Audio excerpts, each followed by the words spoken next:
Егерде сізден ең қауіпті жануарды айтшы десе, есіңізге бірден арыстан, жолбарыс, аю, улы өрмекшілер мен жыландар түсетін болар. Ал егер тарихтан біраз хабарыңыз болса, әрине динозаврларды айтасыз. Бірақ та жер бетінде динозаврлардан да өзге ірі әрі қауіпті жануарлар да болған. Бүгінгі видеода жойылып кеткен ең қауіпті 10 жануар. Мегалания. Ең алып кесіртке. Бұл құбыжық осыдан 1,6 миллион 40 мың жылдай бұрын Австралия аумағын мекендеген. Бір гипотезаға сүйенсек, Австралияны алғаш қоныстанған аборигендер мегаланияны кездестіруі мүмкін. Бұл рас болса, аборигендердің кездесуден еш жақсылық көрмегендігі анық. Мегалания бұрын өмір сүрген кесірткелердің арасындағы ең алыбы. Ғалымдардың есебіне сүйенсек, оның ұзындығы 4-9 метрге дейін жететін, ал салмағы 300-ден 2000 килограммға дейін жеткен. Қазіргі варандардың туысқаны саналатын бұл құбыжықтың үлкен пышақтай өткір тісі болған. Алып денелі кесіртке сол кезеңнің ең басты жыртқышы саналды. Парацератери. Жердегі өмір сүрген ең алып сүтқоректі. Осыдан 30 миллион жыл бұрын өмір сүрген Парацератери өзінің адам сенгісіз көлемінің арқасында бұл түзімге енді. 7 метрлік 20 тонналық бұл мақұлық піл мен жирафтың қосындысы іспетті болатын.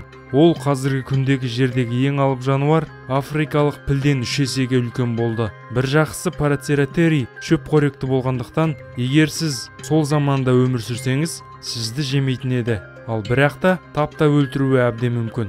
Эфаберия, алып қырғаяқ. Егерде сол заманда өмір сүрсеңіз, мынадай қырғаяқты көріп, денеңіздің түршігуі әбден мүмкін. Ол меганевра өмір сүрген уақытта Еуропа мен Солтүстік Американы мекендеген. Қазіргі 25 сантиметрлік қырғаяқтар құстармен, жарғанаттармен, жыландармен қоректенетіндігін ескерсек, 1 метрлік эфаберияның немен қоректенгендігін ойлаудың өзі қорқынышты.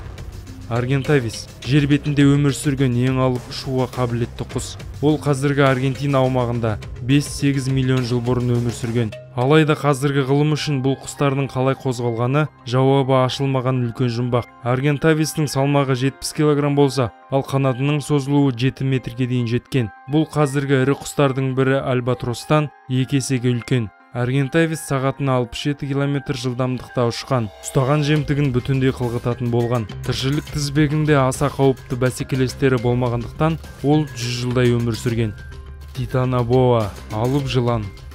2004 жылы Колумбиядан табылған Титанобоаның әлемдегі ғылымға белгілі барлық жануарлардың ішіндегі ең алыбы екені белгілі болды. Ғалымдар ол жайлы көп зерттеп, жыланның көлеміне таң қалған. Оның ұзындығы 14 метр, ені 80 сантиметр. Титанобоаның салмағы тоннадан көп, яғни бүгінгі күндегі ең алып жылан анакондадан 4 есеге ауыр болған. Ғалымдардың айтуынша 60 миллион жыл бұрын өмір сүрген бұл құбыжық уақытының көп бөлігін су астында өткізген. Ал оның алып болуына сол кездегі 30-34 градусқа дейін жететін жылы климат әсер еткен көрінеді. Бұл жылан динозаврлардың жойылуынан кейін пайда болды. Оның басы денесінен үлкен болған. Жыланның қалдықтарынан оның түсін анықтау мүмкін емес. Алайда ғалымдардың айтуынша оның түсі қоршаған ортаға байланысты болғандықтан күңгірт реңде болған. Титанобоа қазіргі питондарды еске түсіреді. Ол тропиктік және субтропиктік ылғалды ормандарды мекендеп, көлдер мен өзендерде жасырынып, жемтігін аулаған. Мегалодон. Акулалардың арғатасы. 20 миллион жыл бұрын өмір сүрген қауіпті жыртқыш. Алып тіс лақабатын оған бекерден бекер қоймаған. Оның тісінің мықты болғандығы соншалық, тісімен киттің кеудесін ақтарып тастағанға шамасы жететін еді.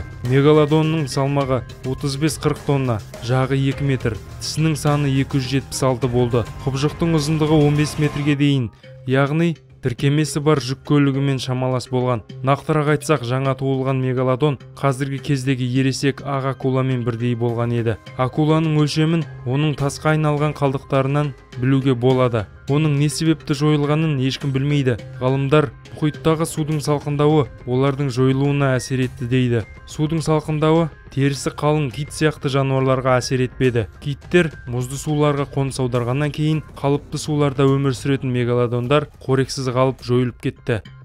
Дейнозох. Дейнозох сөзі қорқынышты қолтырауын деген мағынаны білдіреді. Ол расымен де алып рептилия. Дейнозохтың көлемі жайлы әңгіме қозғалғанда, ғалымдар 10-12 метр деген санды айтады. Динозаврдың саркозох, пурусзавр сияқты өзге ежелгі қолтырауындардан кішірек болса да, оның күші солтүстік америкалық динозаврларын аулауға әбден жеткілікті болған. Динозаврларды ұстау үшін ол олардың су ішуге келуін күтеді. Жануарлар суға енді жақындағанда, динозавр оларды шап беріп ұстап, суға тартып әкетеді. Динозаврдар тек динозаврлармен қоректенбегенге ұқсайды. Мысалға, ежелгі тасбақалардың сауытынан динозаврдың тісінің ізіне ұқсас іздер табылған.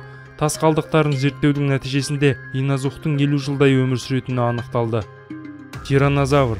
Атауы латын тілінен кесіртке тиран деген мағынаны білдіреді. Ол қазіргі солтүстік Америка аумағында осыдан 65 миллион жыл бұрын өмір сүрген. Бұл жануар екі аяқпен жүре алатын жыртқыш аң еді. Тираннозаврдың табылған қалдықтары оның ұзындығының 12,3 метр, ал салмағы 7 тоннаға дейін жететінін көрсеткен. Тираннозаврдың табылған ең ірі тісінің ұзындығы 30 сантиметр, ал аяғының көлемі ұзындығы 85 сантиметр, ені 70 сантиметр болды. Тираннозавр сағатына 70 км жылдамдықпен қозғалған. Бұл таңғажайып аң өлексені де жейтін болған. Кесірткенің иіс сезу қабілетінің жоғары дамығаны соншалық, ол өлексенің иісін алыстан сезетін болған.